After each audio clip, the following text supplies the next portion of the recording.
I'm Christopher Zweig, and today on the scrum-diddly-umptious day of CJ at the Movies, I bring you some new films, including a prequel to Willy Wonka and the Chocolate Factory, a sequel to Chicken Run, and the Yorgos Lanthimos' latest movie with Emma Stone. Let's take a look.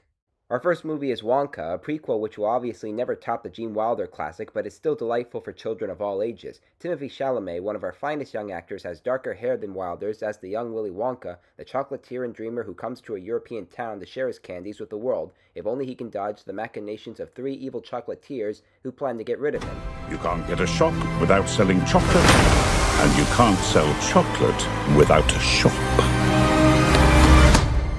No daydreaming. Then young Wonka finds himself dealing with conniving laundromat owners who imprison him and a few other people, including a cynical orphan played by Calla. He's still willing to get his chocolate out in the world and manages to buy himself some time. Let me ask you a question. How does Tiddles want to spend all his time chasing after mailmen? And what do I have to do all day, fellow scrubbers, please? Scrub. But now, with Willy Wonka's wild and wonderful wishy-washy Wonka Walker, please don't make me say that again, Tiddles gets to run, and I can have fun.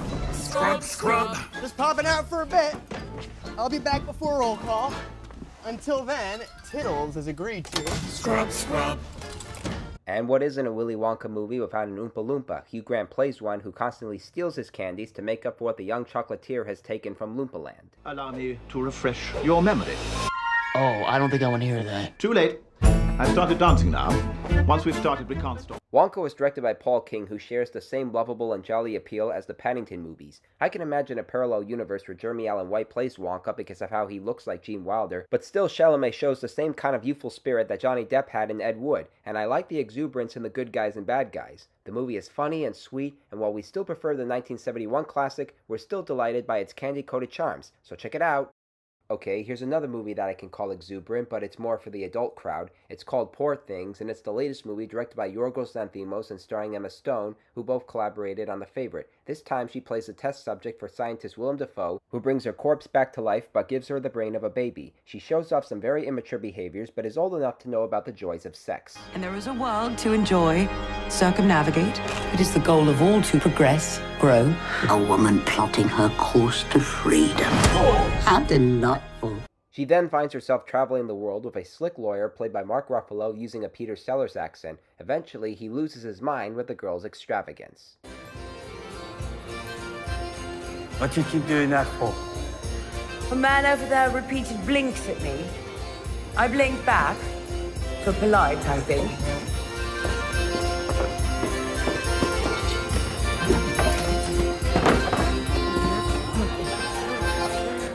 As I was watching the visual style of Poor Things, as we see splices of animals and colorful skies, I was thinking a little bit of Tim Burton, but I was mostly thinking of Jean-Pierre Renoir, the French genius behind Amélie, Delicatessen, and The City of Lost Children, among others. Lanthimos has entered that territory and takes full advantage of it. Can the girl's childish behavior be a bit overbearing? Yes, it can be. Can it also be hilarious and consistent with the film's choice of humor? Yes, it can be. I was laughing and entertained by Poor Things, especially by the performances from Stone, Ruffalo, and Dafoe, and I found some greater interest in the character development. There are good characters, bad characters, and those who deserve to be experimented on. You need to see this movie to believe it, so check it out.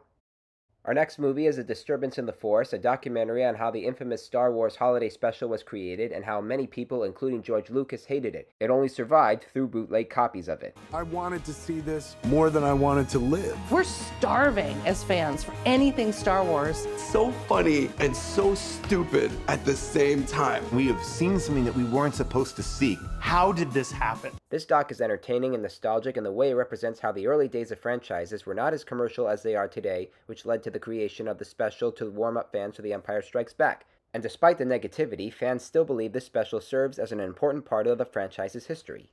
Our next movie is The Zone of Interest, a riveting German and Polish horror drama which tells the story of how SS officer Rudolf Hals, played by Christian Friedel, and his wife Sandra relocate their family next to the Auschwitz concentration camp he is commanding. Die herrliche Zeit, die wir im gastlichen Hause verlebten, wird immer mit zu unseren schönsten Urlaubserinnerungen gehören. Im Osten steht unser Morgen. Herzlichen Dank für eure nationalsozialistische Gastfreundschaft. The movie is rated PG-13, but that doesn't mean we can't hear the horrors of the Jewish prisoners in the camps. In fact, its outside theme reminded me a bit of Midsummer and my autistic fear of hearing loud screams out in the fields. Writer-director Jonathan Glazer displays the zone of interest with a gripping look and feel to it. The performances are great and the ambiance is haunting. It's not a graphic Nazi film, but it's more about how the Haas family are going about their lives and routines in an evil examination. So check it out.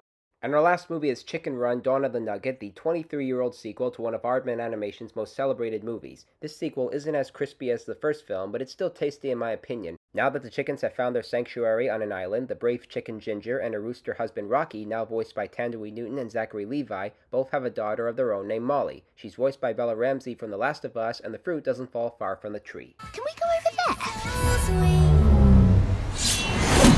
You've got everything you want right here. You can't make me stay here.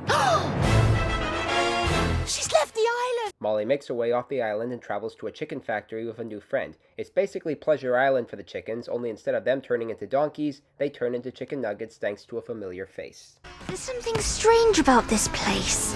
Behold, the dawn of the Nugget.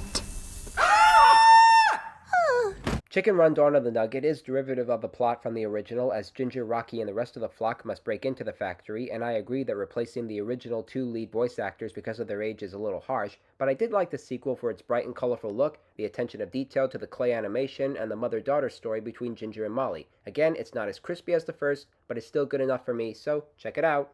To recap the new movies I reviewed this week, thumbs way up for Wonka, thumbs way up for Poor Things, thumbs up for Disturbance in the Force, thumbs way up for Zone of Interest, and finally, thumbs up for Chicken Run: Dawn of the Nugget. Well, those are the new movies I'm reviewing this week. I'm Christopher Zweig. Happy holidays, stay safe, and I'll see you at the movies. For more amazing content, please like and subscribe to my channels, and please read my reviews at cjatthemovies.com and download the new HD Radio app.